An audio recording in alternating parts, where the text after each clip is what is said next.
What is up, guys? Eric here with Team Eccentric, and I'm bringing you guys a different deck profile than Mermail for once. It is, funny enough, still a water deck. It is Crystron Adventure. So I am playing the Adventure package with the Crystron engine. I feel as if the Adventure package adds a lot of protection. Obviously, given that you get the Wandering Griffin Rider to the board to try and negate stuff, so that you can't get Nibiru, you can't get Ashed, etc., etc. It's pretty strong. It's been doing rather well in testing, and I'm pretty happy with the deck. I know that Yassine went top 8 with his build, and his build is probably the more competitive version, I would say. However, I'm building this deck more for fun, and it could possibly be a competitive deck. It definitely does quite a bit. The deck is very strong in terms of setting up boards and establishing like weird disruptions that your opponent really can't decipher early on. Like, they can't discern exactly what you're gonna do, which is really nifty in my opinion. So we'll get right into it, and I will explain what each card does one by one. So to start it off, I'm playing triple Crystron Sulfafnir. So this card is kind of like the Mermail Abyss for Crystron. What it does is, if this card is in your hand or grave, you can send one Crystron card from your hand to the graveyard to special summon this. However, if you special summon this card in this way, it has to target a card you control, or it has to destroy one card you control. So it can destroy itself. And if it destroys itself, it can special summon another Crystron monster from the deck in defense position, and it can summon another copy of itself, which can be interesting, but that's not really anything relevant in any way. So then we're playing triple Crystron Smyger. This is your spell and trap searcher. It also allows you to link right into your Clockwork Knight, which allows you to basically get your plays going. Excuse me, it's really late. So Crystron Smyger, what it does is, if it's in the graveyard, you can banish it and then add one Crystron spell or trap card from your deck to your hand, which if you'll see later that really facilitates a lot of your lines and gets your plays going. So this can be a one card combo. It's really strong. So next, for the 2-ofs, we're playing 2 Crystron Tristeros. I do agree with you seeing that Tristeros at 3 is kind of bricky. You don't want to see multiples. It's not worth it. So what this does is, while it's on the field, if your opponent activates a card effect, you can special summon one Crystron monster from your main deck, and then use this card and any other monsters on your field that can be used as synchro materials for a synchro summon of a machine type monster. Speaking of which, that's actually something I forgot to mention. Whenever you use any of the Crystron effects, you're locked into machines from your extra deck for the rest of the turn, which is kind of a hindrance, but it's still pretty strong. But that's what this card does. It's basically a quick effect synchro summon during your opponent's turn with a material from the deck and anything else on your field. Also in the grave, you can banish it and target one synchro monster and destroy that target, and then special summon 2 Crystron monsters from your deck. They don't have to be different names, which bleeds into your lines and kind of you'll see exactly like how that allows you to build boards and just really go crazy with resources. So then the last 2-of is 2 Crystron Sulfidol. So these 2 cards, Sulfidol and Tristeros, are the 2 new cards, the two new main deck monsters. Now what Sulfidol is this is kind of like another Mermail Abyss taste. It's more like the Poseidra, the Atlantean, the Stormy Atlantean from Mermail, but what it does is you can, if this card is in your hand, you can send one Crystron from your field or hand to the grave and special summon this, and then if this is special summoned, you can choose to send 2 Crystron monsters from your deck to the graveyard. I believe they have to have different names. Yep, they have to have different names, and that's what this card allows. This card also allows you to build really strong boards and just, again, go crazy with resources, and just it also allows you to bridge your way into infinity. So that's it for the multiples in Crystron names. And then for the 1-of Crystron names, it's 1 Crystron Citri. As we all know, this card is expensive right now until the OTS reprints. 1 Crystron Thistfern. This card is your monster searcher. And then 1 Crystron Praziordal. This allows you to summon something from the hand, which can be relevant in certain combos where the card you're trying to summon is in your hand. So Thistfern, if it's in the grave, it kind of works similar to Smyger, where you banish it, you search a Crystron monster. Praziordal, same thing, you banish it from the grave and you can special summon a Crystron from your hand. And Citri's effect we really don't use. What it allows you to do is you can, during your opponent's main phase or battle phase, you can target one non-tuner monster in your graveyard, special summon, and then synchro with this card and that monster. It can come up, but it's really not relevant. It's usually used just for the combo that allows you to get into your Crystron Corian Gondrax. So that is it for Crystron names. Now we'll get into the adventure package. So we're obviously playing the triple Water Enchantress and the Wandering Griffin Rider. So we all know what this package does. This, you can banish this from your hand or grave, search for a Rite of Aramesir. And then you have Wandering Griffin Rider, which basically is the negate that you search off of the Rite of Aramesir. So there's that. Then we have, again, the triple Rite of Aramesir. Let me put these out here. So we have the triple Rite of Aramesir. This allows you to basically you summon an adventure token on activation, and then you also place a Fateful Adventure from your deck to the field, which is how you really get this engine rolling, because Fateful Adventure gets you all of the different lines that allow you to establish Griffin Rider as a negate. So then for the last two cards in this package, we have the one Fateful Adventure and the one Dracoback. So Dracoback is an equip spell that allows you to bounce a card if it's equipped to a non-effect monster. Also, if it's sent to the graveyard, you can equip it to an adventure token. And then Fateful Adventure allows you to both search this and search the Griffin Rider, depending on your scenarios that you're going down. So that's it for the adventure package. And then next, for the rest of the cards, we are playing... I'll just show off the rest of the Crystron engine. So we have the triple Crystron inclusion. What this card does is it allows you to, on activation, search a Crystron card from your deck to your hand. Any Crystron card, it doesn't matter what it is, except a copy of itself. And then if it's in the graveyard, you can banish it and then target a Crystron monster in your graveyard and special summon it. So it has a multiple uses, and it allows you to really start your combo. This is actually one card combo as well. This is the better way to start the combo, because Smyger wastes your normal summon, obviously, whereas this doesn't waste your normal summon and gets you rolling right off the bat. And then for the last Crystron card in the main deck, we have Crystron Cluster. Crystron Cluster is a disruptive trap that says that Crystron cards you control cannot be banished by your opponent's card effects. Also, you can target one face-up card on the field, or if you control a Crystron Synchro monster, you can target two cards, and you shuffle one Crystron monster from your graveyard or banished, I believe, back into your deck, and then you pop the targeted cards.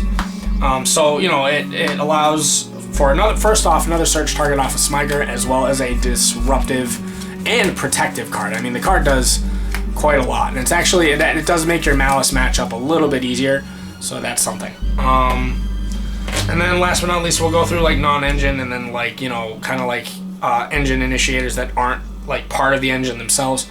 So we have triple Forbidden Droplet. Droplet is a card that is really, really good in this deck because of the fact that you want your monsters in your graveyard. Like any of the monsters in your deck that aren't Nibiru or Ash Blossom, you want in your graveyard. So like Praziordal, Thistfern, Smyger, I mean even Solfafnir. Like you send any of these to the grave, you're getting more card effects and you're negating your opponent's cards for them, as well as your Water Enchantress. Like you can send one of these and then like get its effect later on as well, so that's something. Then for the rest of the non-engine, we'll say triple Infinite Impermanence. This is just a targeted effect negation that doesn't allow your opponent to make triple attack, whether it's thrust or tact or talents live. Then we have triple Nibiru. I do want to try and kill off my opponent's board. And then triple Ash Blossom, and that's pretty much it for the non-engine, unless you count Call by the Grave. So that comes to 10 non-engine, or 3, 6, 9, 12, 13 non-engine rather. Considerable amount. Granted, it's not like enough to. I would say this isn't enough to play in like a high level tournament. I feel like more non-engine would be needed, but I feel like that's enough to at least play with for fun. So then we also have one more card in the main deck, which is Foolish Burial, which is effectively another starter. And then we'll go to the extra deck. So we're playing one Cherubini. Cherubini can be made off of if you have the Adventure token and the Fateful Adventure, and you have an Enchantress and you have a Smyger. There are a lot of scenarios where that happens, and you just like special summon them, link them off, make the Cherubini, and then you can like send other stuff. You can like send this Fern and go off that way.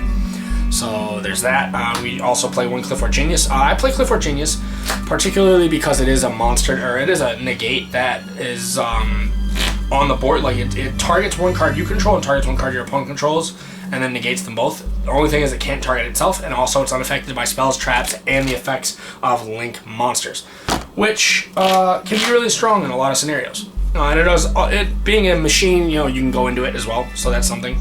Then one Clockwork Knight. Clockwork Knight is just here so that you can bridge your way from Smyger into your line. That's it for the links.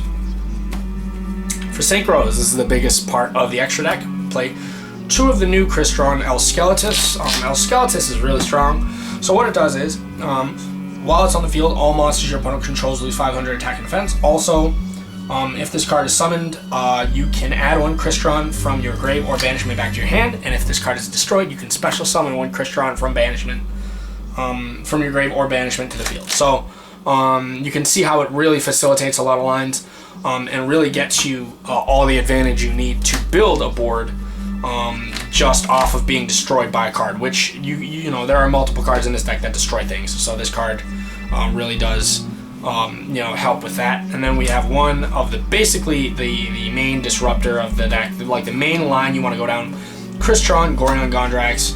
What this card is that it's a level 9 synchro that takes 2 tuners and 1 or more non-tuners.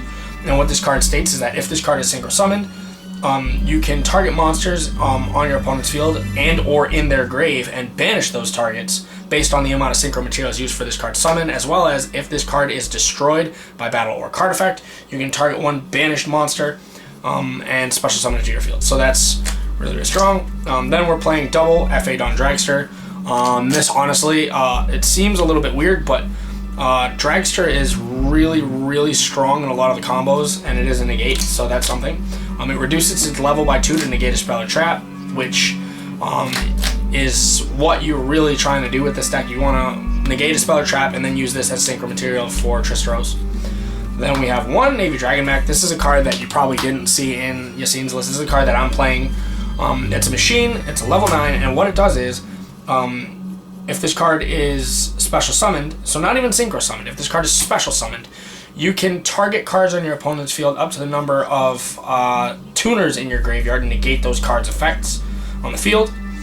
Also, if this synchro summoned card is destroyed by a card effect and sent to the graveyard, you can target one tuner in your graveyard and add it to your hand, so you can see like the recursive nature of this card as well. Then we have one Samurai Destroyer. This is basically an anti-Nibiru card. You know, your opponent tries to throw Nibiru at you, you just summon this. There's also the High Speed Red Chanbara for OTKs. So that's it for the Synchro lineup. Then for the Xyz monsters, which there are very few, we have 3. So we have one Chronomaly Vimana, one Cyber Dragon Nova, and one Cyber Dragon Infinity. So obviously we all know Cyber Dragon Infinity is a negate, so you know the Nova obviously corresponds with that. And then the Vimana is actually also a negate that you know requires like you know other Xyz monsters and other cards, but it is still a strong card. So that's it for the Xyz monsters. And then last but not least is one fusion monster, and that is one Invoked Mechaba. It is a machine that if you go down your line and you get to your Cyber Dragon Nova and it gets Nibiru'd, you just summon out the Mechaba, and that at least gives you some kind of response to your opponent's Nibiru, in a sense. Yeah, so that is it for my Crystron deck profile, guys. I am going to do a quick combo tutorial that I'm sure you guys probably saw on Yassine's channel. I mean, he knows this deck inside and out. All it requires is one Crystron inclusion, and you guys will see how it goes. So, give me a moment and I'll get set up for that. Alright guys, so as promised, I'm going to show you a couple Crystron combos actually. I'm not just going to show you one. I'm going to show you this one card combo and then some other variations, so you guys can see like what I'm doing with the deck. Granted, it may not be as good as Yassine, but I think you know, I'm just trying to have fun with the deck. So But this is a 1-card combo with Crystron inclusion. This is the standard combo that you probably, I think you've seen, might have done a combo similar to this. I'm not totally sure. This combo is both achievable through Crystron inclusion as well as Crystron Smiger, but the Smiger variation I think is actually less powerful because it wastes your normal summon on the Smiger, whereas this version, you're normal summoning something else. So we'll start it off. So to start it off, you activate the Crystron inclusion. Crystron inclusion will search your Sulfidol. So then you're going to use your Sulfidol, send the inclusion to the graveyard to special summon. Here, let me get a field center here. There we go. So then from there, the Sulfidol will send from your deck to the grave a copy of Smiger and a copy of Fistfern. From here, you're going to activate the Fistfern and banish it from your graveyard. And you're going to add Tristros. Then you're going to normal summon the Tristros. You're going to Synchro Summon for 7. You're going to make the Elskeletis. Elskeletis is going to add back Fistfern to your hand. From there, you're going to use the Tristros and banish it from the grave. Target the Elskeletis to pop. So then you're going to resolve the Tristros by special summoning 2 Sulfafnirs. Then the Elskeletis will resolve, which specials the Tristros back from banish. Then from here, you're going to Synchro Summon these 2 into another level 7. So you're going to make the Dawn Dragster. Then from there, you're going to let's see here. You're going to use the Sulfafnir. You're going to discard the Fistfern, special summon the Sulfafnir, and then Sulfafnir has to destroy something. So just destroy a copy of it. Just destroy itself. And then Sulfafnir, you can summon either another copy of Sulfidol or another copy of Sulfafnir because it doesn't say that it can't summon itself. So then from here, we'll just turbo right into the Nova and then the Infinity. And then from there, we'll activate the inclusion, banish it from the grave, targeting the Tristros, special back. And then from there, we use the Smiger. Smiger will add the cluster when you set it. And now, you have, I believe, up to 3 or 4 disruptions on your board, maybe even more. So, effectively, what this board accomplishes is that, first off, you have obviously the Infinity and the FA Dawn Dragster. So, Dawn Dragster, if it negates a spell or trap, what you can do then is you use Tristros and you summon either from your deck, either depending on the line you want to go down, right? So let's say, for example, you want to banish cards your opponent controls. Remember, this is now a level 5. Tristros, special summon the Citri, and then you immediately synchro these. That's 2, 2, and 5. And remember, these are 2 tuners. And then you synchro summon right into your Crystron, Corian, and Gondrax, and then you target 3 cards on your opponent's field and or in their grave, and you banish them, right? And then you also have the Crystron Cluster, which at this point now can also destroy 2 cards by shuffling the Citri back, which will get you a recycle. So there's that, and then there's also the line where if you want to negate something in particular, instead of summoning the Citri, you use the Tristeros after you've already used the Dawn Dragster, and you summon the Praziordal, and then you synchro these into a 9, and that will make your Navy Dragon mech, which will negate based on the amount of tuners in your grave, which you have 1. So it's a negate. It's a 1-card negate, and yeah, Crystron Cluster will shuffle back your Praziordal or your Sulfafnir or whatever, but you also have follow-up for the following turn because you still have Fistfern in your grave. You have Sulfafnir in your grave if you draw another Crystron, which even if you don't draw another Crystron, you have Fistfern to search one. You have Praziordal to summon 1 from the deck, and then you also have Tristeros to summon 2 from the deck. So there's a lot to be done with this line. I will try and show you guys the line with the Quan so you guys can see exactly how I'm thinking regarding that line. So let's get right to it.